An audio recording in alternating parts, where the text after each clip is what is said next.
Why do women with power still find themselves outplayed by men who have less skill but more control? Why do charm, beauty, and sincerity lose against deception, calculation, and silence? Tonight, we expose the truth Machiavelli whispered centuries ago, that virtue without strategy is vulnerability, and that those who wish to master others must first master perception itself. This is not a tale of submission. It is a blueprint of domination, where a woman learns not to beg for influence, but to engineer it. In every age, there are those who wait for permission to rise, and those who seize the throne before anyone realizes it was vacant. Machiavelli called this force virtù, not virtue in the moral sense, but the inner fire that bends chaos to your will. It is power born not from purity, but from precision. And for a woman navigating a world still sculpted by men's hands, virtù becomes not just a weapon, it becomes survival refined into art. Imagine standing before a room of men who underestimate you, not because they are powerful, but because they are blind. They mistake politeness for weakness, empathy for obedience. But what they cannot see is the storm that waits behind your calm eyes. That is virtù. It is not kindness restrained. It is dominance disguised. Machiavelli understood that appearances must serve purpose. To show true strength too early is to invite fear before influence has taken root. The wise woman learns to let her presence grow slowly until her control feels like nature itself, unquestioned, unseen, inevitable. A woman of virtù does not beg for respect. She engineers it. She studies every silence, every glance, every hesitation in those around her, and she learns to speak to their desires while guarding her own. Her words are deliberate. They do not seek approval. They shape it. Her smile becomes a signature of power, not submission. When she enters a room, she does not declare authority. Authority rearranges itself around her. Machiavelli once wrote that it is better to act decisively and risk failure than to wait in safety and decay. The same law governs power today. The woman of virtù understands that courage must become instinct. That hesitation, the modern mask of politeness, is a luxury of those who do not wish to rule. She moves when others discuss. She decides when others deliberate. And when she errs, she turns her mistakes into strategy. Because in the Machiavellian world, weakness is not in falling. It is in explaining why you did. There is a kind of elegance in ruthlessness when it is guided by reason. It is not cruelty. It is clarity. Men often mistake women's emotional depth as fragility, yet emotion, when mastered, becomes one of the sharpest instruments of power. A tear can disarm suspicion. A moment of softness can lower defenses. And in that opening, the woman of virtù plants her influence so deeply that by the time her intentions are known, her victory is already sealed. To wield virtù is to live without apology. It is to no longer ask, "Am I too much?" but to think, "Am I using enough?" Power does not wait for consent.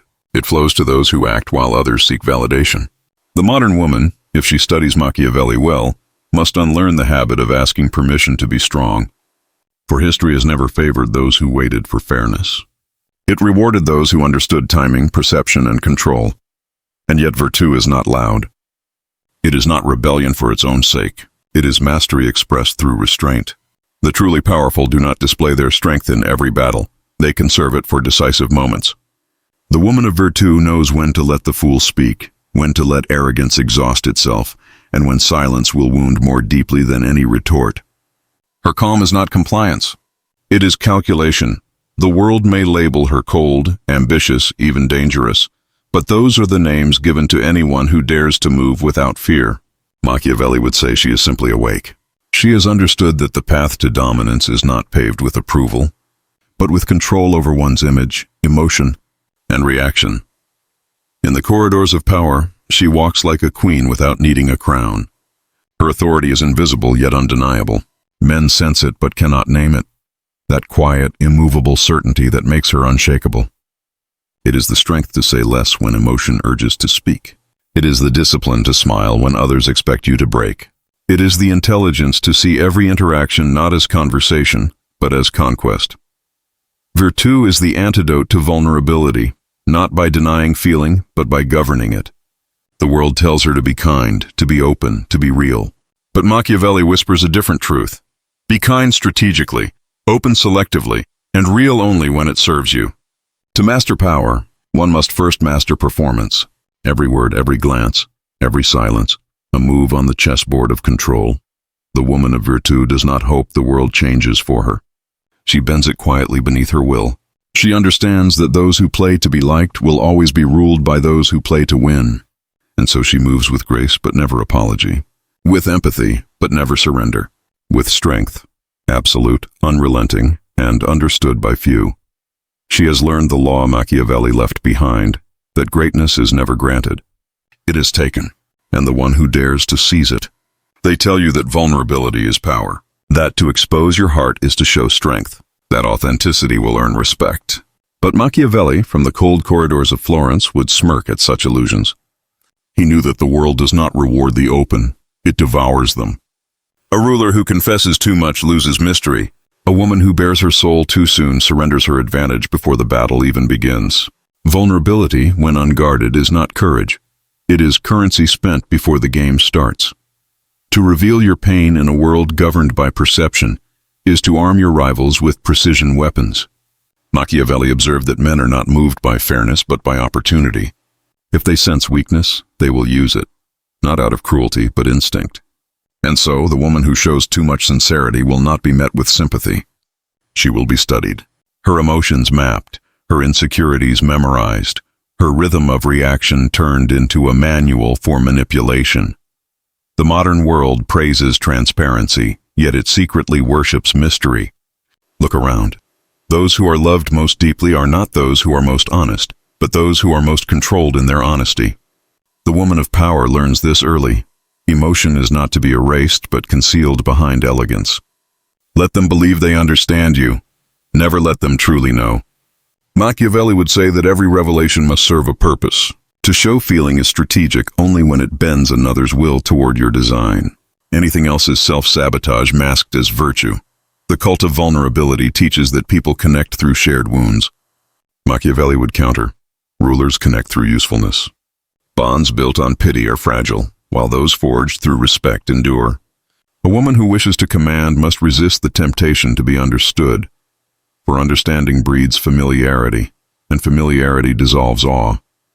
And once awe is gone, obedience follows it to the grave. Power survives on distance. A slight mystery in your smile, a silence where others overshare, a pause before confession. These are not defenses. They are design. Machiavelli would whisper that the less you reveal, the more they imagine, and imagination is always more powerful than truth. Men build empires in their fantasies. Let your power be one of them. To expose yourself completely is to remove the walls that protect your throne. To maintain intrigue is to keep them guessing which doors they may knock on and which they never will. There is a delicate art in appearing open while remaining impenetrable. The woman of intelligence crafts her words like a veil, thin enough to seem transparent, yet woven tightly enough to conceal intention. She speaks of emotion as if it controls her, when in truth she has studied it like a weapon. Her tenderness disarms. Her fragility invites protection. Yet beneath it all lies calculation, coiled and waiting. Machiavelli would call this mastery, not deceit, but strategy executed through grace. Every generation redefines weakness as virtue, yet history always exposes its victims. The rulers who fell were not those who lacked love, but those who trusted it too much. To be loved deeply is to risk dependence. To be respected silently is to rule without needing affection. The woman of virtue does not crave being seen for her pain. She craves being recognized for her control over it. She knows that the world only admires wounds once they are healed and hidden. To cry openly may move hearts, but to smile after betrayal commands them. In a world drunk on emotional exhibition, restraint has become rebellion. The one who withholds becomes the one who leads. When everyone else screams their truth into the void, she whispers hers only when it matters, and the silence that follows makes her voice divine. Machiavelli would note that men mistake discretion for mystery and mystery for greatness. Let them. Their confusion is your protection. To armor the heart does not mean to empty it. It means to own it, to wield it on your terms. Vulnerability should never be spontaneous. It must be staged. Every confession rehearsed, every story measured for effect, every tear purposeful. Because when you decide how and when to reveal emotion, it ceases to be weakness. It becomes theater, and theater commands the crowd. The woman who understands this is not cold. She is immortal in influence. So when the world demands openness, give them glimpses, never the whole. Let them see just enough of your truth to believe they have earned your trust, while the real you sits untouched, studying, calculating, waiting. Machiavelli would say that the greatest rulers never reveal their entire mind, for the moment you are fully known, you are fully predictable, and what can be predicted can be defeated. The modern woman must unlearn the doctrine of exposure. Vulnerability is not empowerment when it serves others more than it serves you. Keep your tenderness sacred, your struggles private, your heart behind an elegant facade. Let the world praise your grace without ever touching its source, because once they believe they understand your limits, you have already surpassed them. The strongest are never the ones who reveal everything. They are the ones who could, but choose not to. Machiavelli wrote that it is not necessary to be good, only to appear so. Those words were not cynicism. They were strategy refined into truth. The world, blind as it is by appearances, judges power not by its depth, but by its disguise. And so the wise woman learns that gentleness is not surrender. It is camouflage. She knows that mercy, kindness, and warmth are the most persuasive masks for control. To rule, she must learn to smile like an angel while thinking like a strategist. The gentle appearance disarms suspicion. It invites trust where fear would repel it. Men lower their guard around softness. They confess, they relax, they reveal. Machiavelli would say that no fortress is easier to breach than the one opened willingly. The woman who understands this never storms the gates of influence. She walks through them, welcomed. Her grace becomes her greatest weapon. Her gentleness, a silent dagger. The art of appearing good is not hypocrisy. It is wisdom. Society does not reward truth. It rewards presentation. Those who act pure are believed pure. Those who act humble are trusted. The crowd does not seek authenticity. It seeks comfort. A woman of intelligence gives it to them. She cloaks her ambition behind charm, her calculation behind compassion. She lets others believe she is guided by heart. While she moves pieces across the board with surgical precision, Machiavelli warned that a ruler who depends solely on love is doomed, for love is fragile and shifting. But one who appears lovable while remaining feared commands loyalty without effort. For a woman in the modern world, this balance is her crown. She must never be openly cruel, never blatantly dominant. Her authority must emerge like a shadow behind a smile, felt but never named. Those who sense it too late will call her manipulative, but what they name manipulation is simply mastery. She listens more than she speaks. She praises those she plans to surpass. She comforts those she intends to control. Every word is placed where it will echo longest. Machiavelli would see in her the perfect student of human nature, for she understands that influence depends not on truth, but on perception of virtue. To seem good is more useful than to be good. To seem harmless is more powerful than to be feared prematurely. There is elegance in this duality, the ability to play warmth against steel. When others think her soft, she plans. When they think her defeated, she calculates. Her composure during chaos becomes her crown, and when the moment to strike arrives, she does so with the grace of inevitability. Her enemies never see the shift until their fate has already sealed itself. That is the genius of gentleness. It hides the blade within the blossom.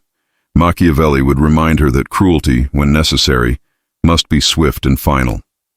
Mercy, when offered, must serve purpose. The woman who understands this never acts out of emotion.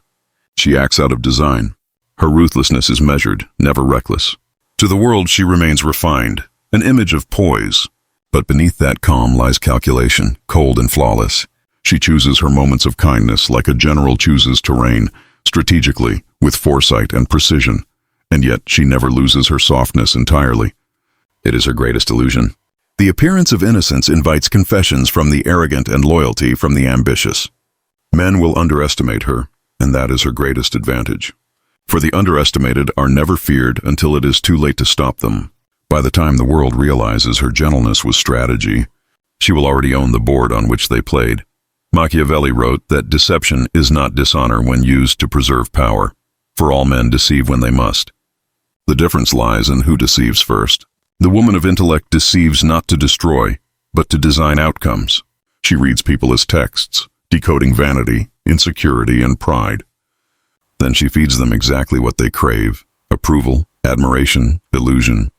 In return, she takes what she desires: influence, obedience, control. Her demeanor remains soft, her voice calm, her eyes forgiving. Yet every gesture carries meaning. Every silence is deliberate. Every concession hides intent. Her power lies in the contrast between what she appears to be and what she truly is. This duality confuses her rivals, entrances her allies, and makes her unforgettable. To act ruthless while seeming gentle is not deception. It is balance between grace and dominance, between light and shadow. In Machiavelli's world, survival belonged not to the strongest, but to the most adaptable.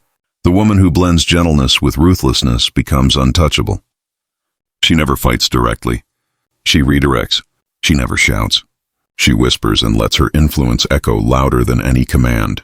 Her enemies may plot, but they cannot predict her, for they still believe she is kind. And that belief is the chain she wraps around their will. To appear gentle while acting ruthless is to hold two powers in one hand, the power to attract and the power to annihilate. It is to master the dance between illusion and intent, between softness and sovereignty.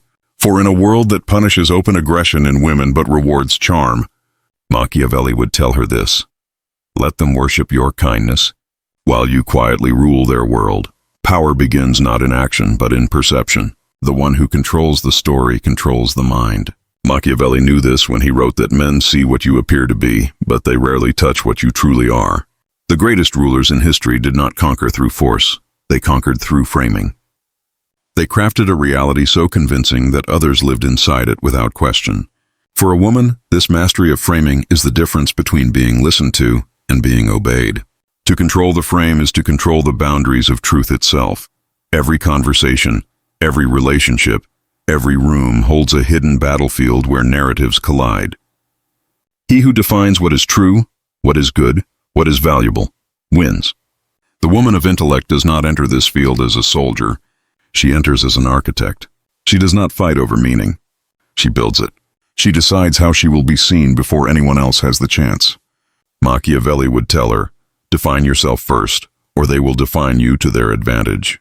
Perception is the throne from which all authority flows. When others speak of you, they speak from the version of you that you have crafted. The world is not ruled by truth, but by belief. And so the woman who understands this becomes the author of her own mythology.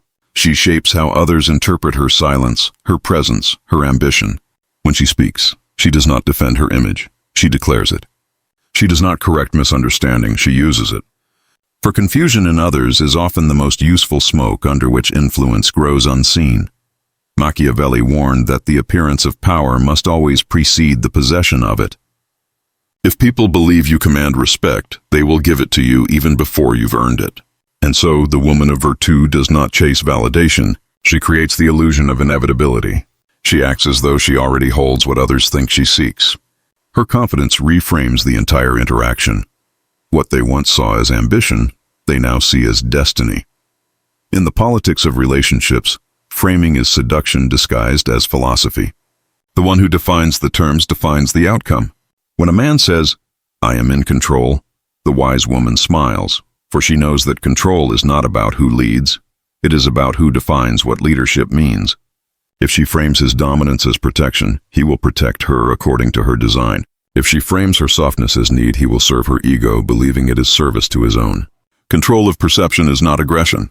It is quiet authorship. To command the man, she must understand his need to believe he commands himself. Machiavelli would admire this subtlety, for he taught that the best ruler is the one whose subjects love their obedience. The modern woman learns to let him believe that his choices are his own, while gently directing the path they take. Every suggestion, every question, every silence, tools of redefinition. The man moves, thinking he acts freely, but he moves within the boundaries she has drawn. The frame is not words alone, it is presence. A tone of voice that suggests certainty, a calm that resists reaction. When the world expects emotion, she offers poise. When it expects defense, she offers detachment. The absence of reaction unsettles more than anger ever could. In that stillness, she rewrites the story. She is not the judged. She is the judge. Machiavelli would say that power lies in the ability to define what is normal, what is acceptable, what is desired. To do that, she must never let others dictate the context of her worth. The wise woman never argues. She reframes. If accused of ambition, she calls it purpose. If called manipulative, she calls it awareness. If called cold, she names it discipline. Words lose power when she decides their meaning. And once she dictates meaning, no insult can wound her, only expose the insecurity of the speaker. That is the brilliance of Machiavellian framing. To let others fight over definitions you have already designed. Every empire, every dynasty, every romance that endures does so because someone mastered the narrative. Power is not seized, it is told. The woman who commands men does not do so by defiance but by direction. She understands the ancient secret. People do not follow truth. They follow confidence dressed as truth. She does not argue facts. She dictates feeling. She does not beg understanding. She becomes the standard by which others measure their own. When she controls the frame, even her silence becomes language. She can turn doubt into curiosity, resistance into fascination. Men will call her mysterious, but what they call mystery is simply authorship. They are living in the story she wrote for them. Machiavelli would have adored such mastery, for he knew that the most unshakable power is not enforced, it is believed. And so, she learns that control does not come from loud commands or open battles. It comes from defining what those battles mean. It comes from speaking first, or better yet, making others speak her words without realizing they are not their own. The true ruler of perception is never the one seen giving orders. It is the one whose influence makes obedience feel like freedom. Machiavelli understood that power does not belong to the strongest, nor to the most intelligent, but to the one who strikes at the right moment. Timing is the invisible crown that separates the fortunate from the forgotten. A single decision made too soon can destroy years of work. A single hesitation can cost an empire. The wise woman learns not to rush her rise, for every movement of influence must be executed like a blade through silk, swift, deliberate, unseen until it is too late to resist. In Florence, Machiavelli studied the fates of those who failed not through weakness, but through impatience. The ambitious who spoke too early were silenced. The brave who acted too fast were broken. He saw that history rewards not the impulsive but the patient predator, the one who waits in silence while others reveal their intentions. For in the theater of power, restraint is a greater weapon than speed. The woman who grasps this truth learns to turn time itself into her ally.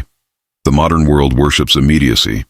It urges haste, impulsive expression, the illusion that acting quickly is strength. But Machiavelli would whisper otherwise. He would say that the one who controls when to act controls how the world reacts. Timing transforms ordinary gestures into events. A single word spoken after the right silence can undo an enemy more effectively than an hour of argument. A single withdrawal, timed precisely, can make your absence more powerful than your presence. To rule, a woman must master tempo, the rhythm of her influence.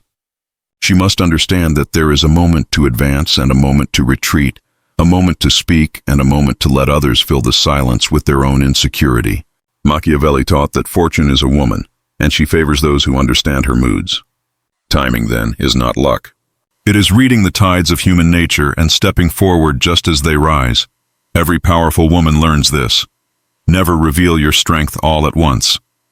Gradual revelation creates anticipation, and anticipation breeds fascination.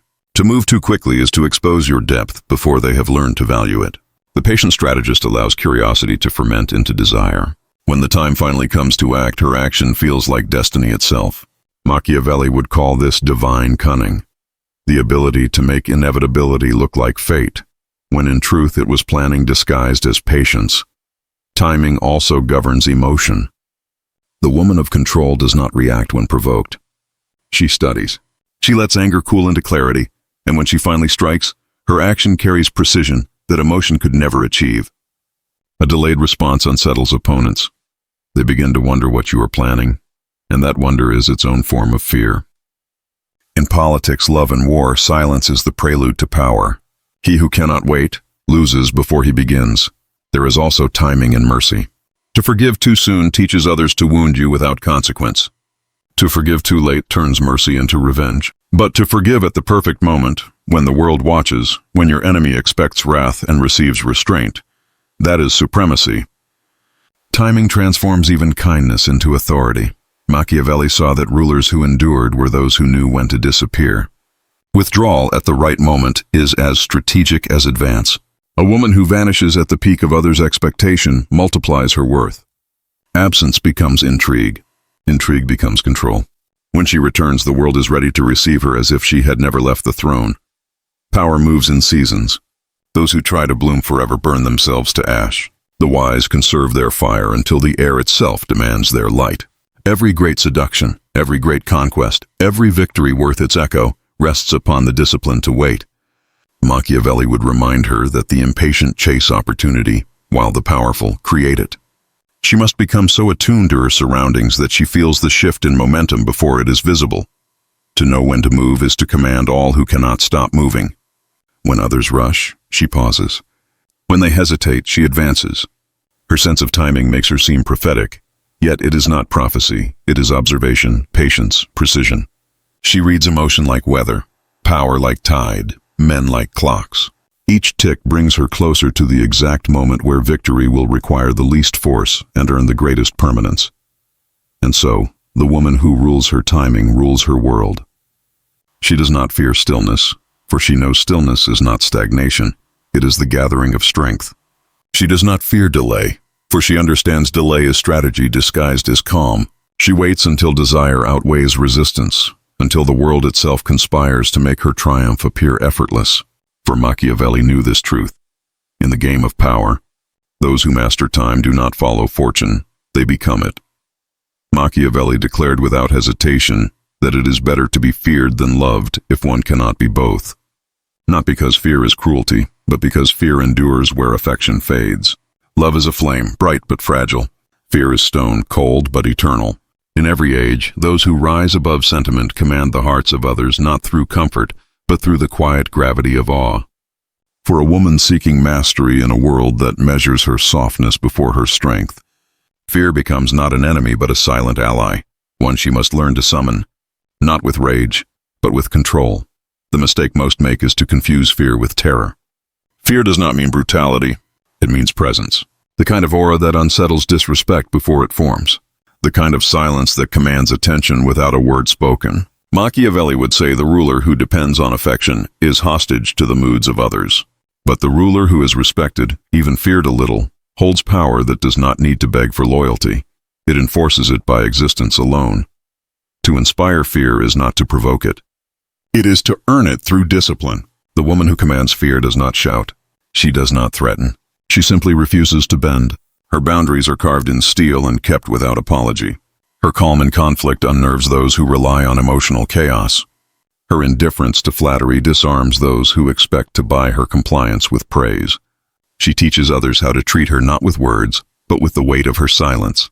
Machiavelli understood that the heart of authority lies in uncertainty. People obey most when they cannot predict you. A woman who is always kind will be taken for granted. A woman who is always angry will be dismissed. But a woman whose reaction cannot be foreseen commands attention. Unpredictability is the most elegant form of power, for it forces others to adjust to you, to measure their steps, to fear what you might do next. Control is not in action, but in the expectation of action. Fear also protects. In a world where emotion is weaponized, fear shields a woman from those who would exploit her openness. It sets boundaries sharper than any command. A soft word spoken by one who is known to be unshakable carries more weight than 100 shouted threats. Machiavelli would remind her that respect built on fear is stable when managed wisely, for it prevents betrayal. Love invites closeness, and closeness breeds contempt. Fear maintains distance, and distance preserves dignity. The woman of power understands that fear must be subtle, wrapped in grace. Her enemies must sense it, not see it. Her authority must hum quietly beneath every smile, every pause, every decision. She does not need to remind the world of her strength. It is evident in the way others hesitate before crossing her. Her restraint is mistaken for patience, her composure for peace, but in truth, both are calculation. She gives people comfort just long enough to forget she does not depend on their approval. Fear, to Machiavelli, was a tool of order. It kept the ambitious in check, the deceitful in doubt, the weak in awe. But it is not born from cruelty. It is born from consistency. The woman who enforces her boundaries with precision, who follows through on her word without hesitation, teaches the world that her kindness has limits and her promises are not to be tested. When she says no, it is final. When she withdraws, it is absolute. The unpredictability of her consequence gives her influence more force than any physical strength could. In the modern age, fear takes a different form. It is not the fear of punishment, it is the fear of loss. The man who respects her fears losing her attention. The rival who envies her fears losing comparison. The ally who admires her fears losing her trust. These are the kinds of fear that sustain influence without destruction. The woman of Machiavellian wisdom cultivates this quietly. She does not demand loyalty. She makes others afraid to lose it, and yet she keeps balance. Too much fear breeds rebellion. Too little invites trespass. The art lies in moderation. She must be firm but never cruel. Distant but never cold. Her fear must inspire respect, not resentment. Machiavelli knew that the best rulers maintained power through attention carefully managed, a dance between admiration and unease. For people obey not what they hate, but what they cannot fully understand. The presence of such a woman alters the air around her. Men choose their words carefully. Friends keep their promises. Enemies whisper rather than confront. And she, calm at the center of their uncertainty, needs only to exist to maintain control. Fear follows her like a shadow, not heavy, but constant. She does not wield it as a weapon, but as a crown invisible to those who mistake gentleness for weakness. Machiavelli would say she has mastered the rarest form of power, the ability to be feared without hostility, to command obedience without command. Her influence is self-sustaining, her authority self-enforcing. Those who stand before her feel it without knowing why, a mix of admiration, hesitation, and awe. They may not love her, but they will not cross her. And that, he would whisper, is the secret to ruling any world, ancient or modern. Machiavelli once observed that appearances rule the world, while reality serves only those wise enough to see through illusion. And nowhere is that illusion more potent than in the realm of emotion. The greatest mistake a woman can make is to treat affection as sincerity rather than strategy. For while men brandish logic as their sword, it is emotion that guides their hand, and the woman who learns to choreograph that theater becomes mistress of the entire stage. Every ruler in history has understood the power of affection, not to feel it, but to wield it. Caesar won loyalty through charisma before he won battles through conquest. Cleopatra wrapped kingdoms around her finger not with beauty alone, but with her mastery of emotional performance. She smiled, not because she was pleased, but because she understood how a smile could shape perception. Machiavelli would call this virtù, the controlled art of appearing tender while calculating precisely how much tenderness to reveal. Emotion, in his philosophy, was never weakness, it was currency. To spend it recklessly is to become poor in influence. To spend it wisely is to purchase power beyond measure. A woman who reacts impulsively becomes a servant to her own feelings. But a woman who observes her emotions as tools, each one sharpened for a specific outcome, becomes an artist of command. She can soften when strategy demands, retreat when it preserves mystery, and ignite passion when it cements loyalty. She does not drown in her emotions. She directs them like a general directing troops on a battlefield. The modern mind fears this idea, calling it manipulation. But Machiavelli would remind us that all society is manipulation, an endless play where those who refuse to act are simply cast as extras. To navigate men, one must understand the performance they expect, and then rewrite the script in silence. Men believe themselves logical, but their ego is a wound constantly seeking comfort. A woman's affection, when offered with purpose, becomes the soothing balm that disarms suspicion and invites surrender. She does not deceive for cruelty's sake. She deceives because truth in its raw form is rarely rewarded. Affection then becomes her most elegant disguise. She smiles not to submit but to conceal strategy. Her warmth is not surrender, it is smoke hiding the movement of her intentions. She allows others to feel secure, to believe they are leading, while she quietly adjusts the path beneath their feet. Machiavelli knew that the most effective rulers never commanded obedience directly. They made obedience feel voluntary. Affection is the illusion that makes submission appear like choice. The art lies in control. She must never let emotion become genuine chaos, for once it does, she is no longer acting. She is reacting. To weep without intention is to lose power. To weep with purpose is to forge it. The Machiavellian woman studies her emotions as an alchemist studies elements, knowing precisely which combination creates fire and which creates gold. She uses sympathy to soften the proud, silence to unnerve the arrogant, vulnerability to bait the protective instinct of men who mistake pity for power. Each reaction she evokes serves a purpose in her larger design. But to wield affection effectively, she must first master indifference. For emotion without restraint is a knife without a handle. It cuts the one who holds it. Indifference is her anchor. It ensures that her affection, when given, feels rare, precious enough to be valued, fleeting enough to be feared. When she withdraws, the absence becomes her weapon. Men chase not what they have, but what they think they've lost. She lets affection linger just long enough to plant need, then retreats to let imagination do her work. In the space between her warmth and her distance, power grows quietly. Machiavelli would say she commands not through domination, but through dependency. For love, once granted, creates obligation, and those who crave it will bend themselves to keep it. A woman who understands this never argues. She influences, never demands. She suggests, never pleads. She allows silence to speak for her. Her control is invisible, yet absolute. Men call it mystery, but it is mastery disguised as softness. In this theater of emotion, she must always remain the director, never the actress lost in her own role. She does not perform for approval. She performs for advantage. She knows when to smile to open a door, when to frown to close it, and when to show indifference to make others beg for entry. Her performance is not deceit. It is survival in a world that punishes honesty but rewards elegance. And so, affection becomes her sword sheathed in silk. The touch of her hand may comfort, but it also commands.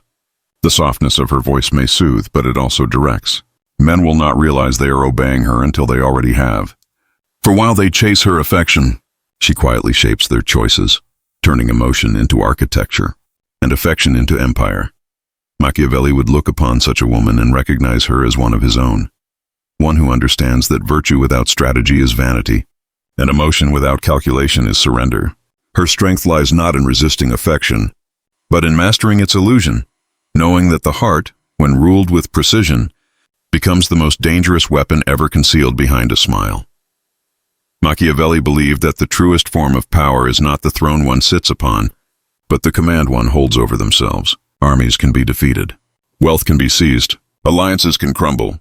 But the mind, fortified by discipline, sharpened by awareness, and ruled by self-mastery, is an empire that no conqueror can claim. And so, when the woman of Machiavellian wisdom rises, she does not seek dominion over men first. She seeks dominion over herself. For the one who governs their own impulses commands all others without speaking a word. To build internal power is to become untouchable. Not invincible, untouchable. Invincibility is an illusion. All can be wounded, but untouchable means that no wound defines you, that even in defeat you remain whole. Machiavelli would say that fortune, like a tempest, strikes all rulers. The wise do not beg for calm seas, they learn to sail through storms. The woman who builds her inner fortress knows that chaos outside cannot shake what is disciplined within. She does not depend on approval, affection, or circumstance to feel complete. Her validation is not borrowed, it is self-issued. This is where most falter. They seek control outward before mastering inward. They manipulate others but are ruled by their own insecurities. They play the strategist in public but crumble in private. Machiavelli warned against such fragility. He wrote that rulers fall not from lack of cunning, but from the weakness of spirit that follows victory. For when you conquer others without conquering yourself, your power becomes their hostage. The modern woman who lives by his doctrine knows this truth. The strongest weapon she can forge is detachment. The ability to care deeply, yet never depend. To love, yet never lose herself within it. The foundation of such inner power is self-discipline. It is not coldness, it is control. The ability to pause before reaction, to observe before speaking, to calculate before deciding. The woman who commands herself does not rush to prove her worth, because her worth is already known to her. She does not seek revenge and anger because patience serves her vengeance colder and cleaner. She does not fear loss because she understands that nothing truly hers can ever be taken. Her empire exists beneath her skin, not in the hands of others. Machiavelli revered rulers who built their states upon their own strength rather than borrowed influence. He called it virtù, the capacity to mold fortune through sheer force of character. The same applies to the modern woman. Every failure becomes her raw material. every betrayal her teacher, every humiliation her sharpening stone. She learns to use pain not as punishment but as progression. When others retreat, she rebuilds. When others doubt, she strategizes. She does not waste suffering. She refines it into sovereignty. But make no mistake, this inner empire is not built in silence alone. It demands sacrifice. To master the self, one must first confront the self. Every insecurity, every fear, every vanity that makes her crave validation must be exposed and subdued. Machiavelli would whisper that no enemy is more dangerous than the weakness that hides behind comfort. And so, she must wage her first and fiercest war not against men, but against dependency, the need to be seen, praised, chosen. Once that dependency dies, her reign begins. In that state of mastery, her presence changes. She no longer competes for attention. She commands it by existing. She no longer argues for respect. It forms naturally around her. She does not chase opportunities. They orbit her authority. For power, when rooted in self-knowledge, becomes magnetic. Others can sense it. The unspoken certainty, the calm that cannot be rattled, the poise that does not perform. Even her silence becomes persuasive. Even her refusal becomes influence. Machiavelli would call her a sovereign of self-rule, a woman who no longer bends to fortune because she has become it. Her emotions no longer overthrow her judgment. Her desires no longer enslave her will. She is both strategist and state, conqueror and kingdom. Her virtues are her guards, her focus her fortress.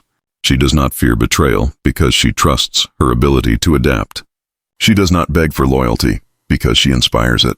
Her enemies may plot, her lovers may leave, her allies may falter, but she remains unmoved, like a citadel built atop a mountain that even time must bow to. This, then, is the essence of Machiavellian virtue for women.